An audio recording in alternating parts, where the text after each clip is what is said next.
ஹாய்ங்க, வணக்கம்.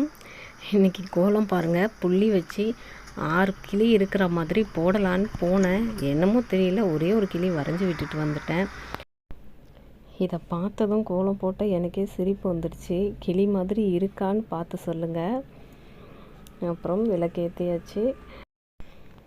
வாசலில் இந்த மாதிரி விளக்கேற்றிட்டு வீட்டுக்குள்ளேயும் போயிட்டு பாபாவுக்குலாம் அபிஷேகம் பண்ணி பூஜையெல்லாம் முடிச்சிட்டேன்.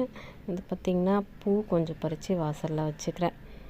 உள்ளே போயிட்டு ஃப்ரிட்ஜு திறந்து பூ எடுக்கிறதுக்கு சோம்பேறித்தனம் தான். அப்படியே செடியில் பறித்து வச்சுக்கிட்டேன். வாசப்படியிலே இருக்குது அந்த செடி. டிவியில் பாபா சாங் ஓடிட்டுருக்கு. பூஜையும் வீட்டில் பண்ணிட்டேன். இன்றைக்கி பார்த்திங்கன்னா கொஞ்சம் மாடி தோட்டத்தில் வேலை இருக்குது. 2 நாளாக தண்ணி ஊற்றாத செடியெல்லாம் வாடி இருக்குது. இன்றைக்கி தண்ணியெல்லாம் ஊற்றிட்டு இருக்கிற கொஞ்சம் பூ காய்கறிகள்லாம் இருக்குது, எடுத்துக்கிறேன். இது பார்த்திங்கன்னா செவ்வந்தி பூ. இந்த பூச்செடி பார்த்திங்கன்னா ஒரு கட்டிங்ஸ் வச்சாலே வந்துடும். ஒரு சின்னதாக ஒரு குச்சியாக இருக்கட்டையாவது நுனி கிளையாக இருக்கணும். ரொம்ப அடி கிளையாக வாங்கிட்டு வந்து வைக்கக்கூடாது. அது பெரும்பாலும் வர்றதில்ல. நுனி கிளையாக ஒரு 3 இன்ச்சு 2 இன்ச்சு அளவுக்கு இருந்தால் போதும்.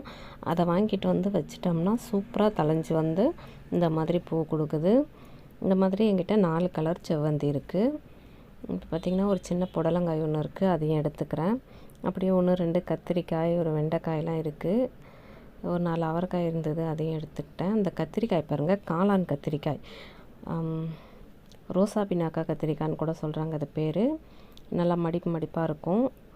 ஒயிட் கலர் இது. இதுலேயே ப்ரௌனும் இருக்குது. இப்போ இந்த பூவெல்லாம் எடுத்து வச்சுக்கிட்டேன்னா ஃப்ரிட்ஜில் நாளைக்கு சாமிக்கு வெள்ளிக்கிழமைக்கு யூஸ் பண்ணிப்பேன்.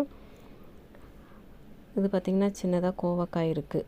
இது கோவக்காயில் பார்த்திங்கன்னா நிறைய வெரைட்டிஸ் இருக்குது. இது ஒரு ரகம். இதையும் எடுத்துக்கிறேன்.